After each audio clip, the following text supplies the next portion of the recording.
మీ car కి best ceramic coating premier care Apexer car detailing studio for contact.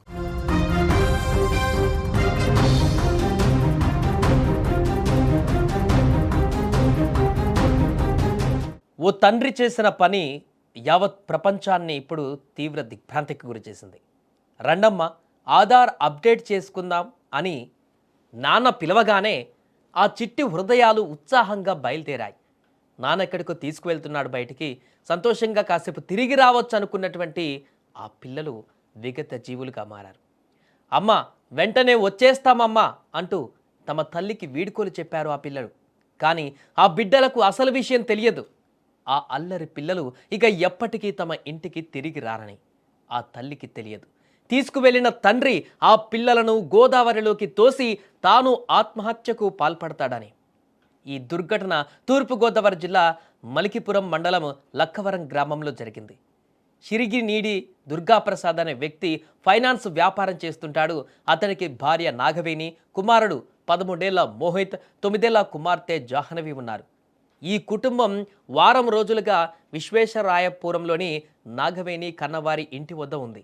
పిల్లలను Aadhaar update చేయాలంటూ బైక్పై బయటికి తీసుకెళ్లి బయలుదేరాడు ఆ తండ్రి. ఎంతసేపటికి తిరిగి ఇంటికి రాకపోవడంతో బంధువులు వెతకడం మొదలుపెట్టారు. చివరకు చించినాడ వద్ద ఉన్న వశిష్ఠ వారధిపై దుర్గాప్రసాద్ బైక్ కనిపించింది. బైక్తో పాటు అక్కడ చెప్పులు, ఫోన్ నెంబర్లతో కూడిన ఒక కాగితం కూడా దొరికింది. ఇక అక్కడున్నటువంటి బంధువులకి ఒక్కసారిగా గుండె జారినంత పనైంది. సమాచారం అందుకున్న వెంటనే పోలీసులు గోదావరిలో వెతకడం మొదలుపెట్టారు. నిన్నంతా గాలించగా దుర్గాప్రసాద్, కుమారుడు మోహిత్ మృతదేహాలు లభ్యమయ్యాయి. అయితే చిన్నారి జాహ్నవి ఆచూకీ మాత్రం ఇంకా కనిపించలేదు. ఈ రోజున కూడా మళ్ళీ గాలింపు చర్యలు చేపడతామని పోలీసులు తెలిపారు. పోలీసుల ప్రకారం, వారు చెప్తున్న వివరాల ప్రకారం, వంతెన మీదకు 2 పిల్లలతో వచ్చినటువంటి దుర్గాప్రసాద్ ముందుగా కుమార్తెను నదిలోకి తోసేసినట్టుగా తెలుస్తుంది. ఆ షాకింగ్ ఘటన చూసిన కుమారుడు మోహిత్ భయంతో పరుగులు తీశాడు. అప్పుడు తండ్రి అతన్ని కూడా వెంబడించినట్టుగా తెలుస్తుంది. అటుగా వెళ్తున్న ఒక ఆటో డ్రైవర్ ఈ విషయాన్ని గమనించినట్లుగా కూడా తెలుస్తుంది. అయితే ఆ ఆటో డ్రైవర్ సరదాగా పరిగెడుతున్నారేమో, ఆడుకుంటున్నారేమో తండ్రి కొడుకులు అని చెప్పేసి అనుకున్నాడు. ఇంతటి దారుణానికి ఒడిగడతాడని కూడా మేము ఊహించలేకపోయామంటూ కూడా ఆటో డ్రైవర్ చెప్పినట్టుగా తెలుస్తుంది. సో 2 పిల్లలతో సహా ఆత్మహత్య చేసుకోవాల్సినంత పెద్ద కష్టం ఏమొచ్చిందని బంధువులు, స్థానికులు ఇప్పుడు తీవ్ర ఆవేదన వ్యక్తం చేస్తున్నారు. కుటుంబంలో కలహాలు ఏమైనా ఉన్నాయా, లేక ఆర్థిక సమస్యలు ఏమైనా ఇబ్బంది పెట్టాయా? వెంటాడి మడి కొడుకును చంపినటువంటి దయనీయమైనటువంటి పరిస్థితి ఆ తండ్రికి ఎందుకు వచ్చింది? ఎలాంటి కారణాలు ఈ యొక్క బలవన్మరణానికి దారితీశాయి? అంటే వారిని ఒక రకంగా హత్య చేసినట్టు పిల్లల్ని తను బలవన్మరణం పాల్పడ్డాడు. అన్ని యాంగిల్స్లో పోలీసులు దర్యాప్తు చేస్తున్నారు. కాగా దుర్గాప్రసాద్, నాగవేణిలది ప్రేమ వివాహం. ప్రేమించుకున్నారు, కలుసుందాం అనుకున్నారు, జీవితాంతం కలకాలం గడుపుదాం అనుకున్నారు, పిల్లలతో సంతోషంగా ముందుకు వెళ్దాం అనుకున్నారు. కానీ ఈరోజు ఇంత దుర్మార్గపమైనటువంటి పనికి పాల్పడ్డాడు దుర్గాప్రసాద్. ఒకప్పుడు ఉపాధి కోసం కువైట్ కూడా వెళ్ళొచ్చాడు. వీళ్ళిద్దరిని విశ్వేశ్వరాయపురంలోనే చదివిస్తున్నాడు. ఇటీవల నాగవేణి తండ్రి రేకపల్లి వెంకటేశ్వరరావు గల్ఫ్ నుంచి వచ్చాడు. అందుకే వారం క్రితం వీరంతా ఆ ఊరు వెళ్ళారు. ఆ సమయంలోనే ఈ దారుణం జరిగింది. అక్కడేమైనా ఇష్యూస్ అయ్యాయా, అక్కడేమైనా గొడవలు అయ్యాయా, వారికి మధ్య వాగ్వాదాలు ఏమైనా జరిగాయా అనేటువంటి కోణం కూడా ఇప్పుడు బయటికి రావాల్సిన ఉంది. ఆర్థిక సమస్యలు ప్రెజర్ పెట్టి ఉంటాయని కూడా ప్రస్తుతానికి అనుమానిస్తున్నారు.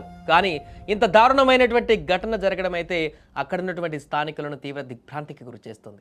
తనకేమైనా సమస్యలు ఉంటే, ఆర్థిక సమస్యలు ఉన్నా, భార్యతో సమస్యలు ఉన్నా, ఇంకా కుటుంబ సభ్యులతో సమస్యలు ఉన్నా, ఆ ఒక్క వ్యక్తి ఇలాంటి ఆ నిర్ణయం తీసుకోవడం తప్పే. కానీ ఆ ఒక్క వ్యక్తి నిర్ణయం తీసుకుంటే వేరేలాగుండేది. కానీ కన్న బిడ్డలను అత్యంత దారుణంగా, వారికి బతకాలనుంది, వారికి జీవించాలనుంది, వారికి ప్రపంచాన్ని చూడాలని ఉంది. కానీ వారి ఆశలను, కలలను సమాధి చేశాడు ఆ తండ్రి. పూర్తిగా వారిని ఆ గోదావరిలో తోసేసి చంపేసి తను కూడా బలవన్మరణానికి పాల్పడ్డాడు.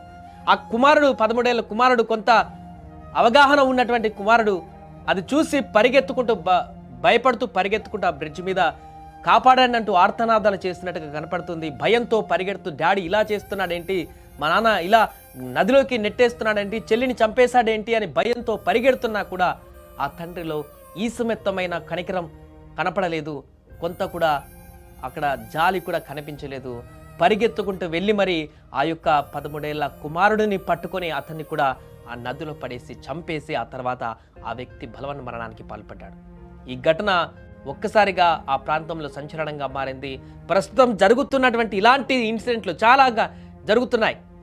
వారానికి ఒకటి చొప్పున ఇలాంటి ఘటనలు జరుగుతున్నాయి. భార్య భర్తల ఇష్యూసా, లేకుండా కుటుంబ పరిస్థితుల, ఆర్థిక సమస్యలే ఏదైనా కానీ భార్య భర్తలు తీసుకున్నటువంటి తప్పుడు నిర్ణయాలతో అటు అభం శుభం తెలియని పిల్లలను కూడా చంపేస్తున్న ఘటనలు విపరీతంగా పెరిగిపోతున్నటువంటి సందర్భం. చాలా మంది పిల్లలు కలగక, సంతానం లేక, పిల్లలు కావాలంటూ ఏడుస్తున్నటువంటి కుటుంబాలు కోకొల్లలు ఉన్నాయి. అలాంటి వారి ఇలాంటి వార్తలు చూస్తూ కుమిలిపోతున్నారు. ఏంటి దేవుడా ఇలాంటి పరిస్థితి, మాకు ఇలాంటి పరిస్థితి, వారికేమో ఉన్న వాళ్ళకి ఇంత దారుణమైనటువంటి పరిస్థితి, ఎందుకు ఇలాంటి పరిణామాలకు దారితీస్తున్నావు అంటూ క్వశ్చన్ చేస్తున్నారు దేవుణ్ణి. ఇప్పుడు జరిగినటువంటి ఘటన ఆ కుటుంబాన్నే కాదు, అక్కడ స్థానికులనే కాదు, యావత్ 2 తెలుగు రాష్ట్రాల ప్రజలను కూడా తీవ్రంగా కలిచివేస్తుంది. ఇంత దారుణంగా బిడ్డలని వెంబడించి మరి చంపేసేటువంటి తండ్రి ఉంటాడా ఈ లోకంలో? ఇంత దయాదాక్షిణ్యం లేకుండా, జాలి లేకుండా పిల్లల్ని చంపేటువంటి పరిస్థితి కూడా తండ్రికి వస్తుందా అనేటువంటి ప్రశ్నలు ఉత్పన్నమవుతున్నాయి.